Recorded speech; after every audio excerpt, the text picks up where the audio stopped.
Fjolla përfshihet në një debat shumë të ashpër me Albën, i cili nis fillimisht me fjalë të rënda dhe akuza të forta. Ajo shprehet me tone të larta, duke e quajtur Albën tradhtare dhe duke e akuzuar se nuk ka qenë kurrë e sinqert në sjelljet e saj brenda shtëpisë.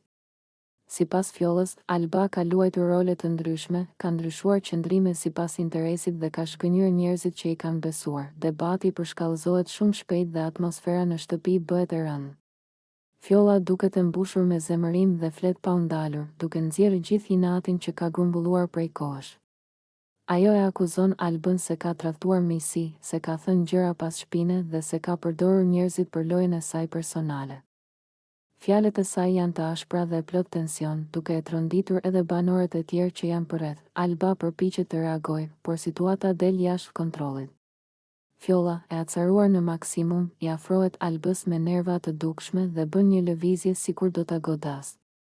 Në atë moment, tensioni arrin kulmin dhe banorët e tjerë ndërhyjnë menjëherë për t'i ndarë, duke u përpjekur të qetësojnë situatën para se të përkeqësohet më tej. E gjithë skena krijon një klim shumë të rëndë në shtëpi, ku nervat, akuzat dhe emocionet e forta dominojnë gjithçka. Fjolla vazhdon të shprehë zhgënjimin e saj, duke thënë se nuk mund të durojë më sjelljen e Albës dhe se ka ardhur në një pikë ku nuk i mban dot më nervat. Nga ana tjetër, Alba duket e tronditur nga situata dhe përpiqet të ruajë qetësinë, ndërsa debati mbetet një nga momentet më të tensionuara të ditës dhe lëgjurmë të gjithë banorët që e përjetojnë nga afër.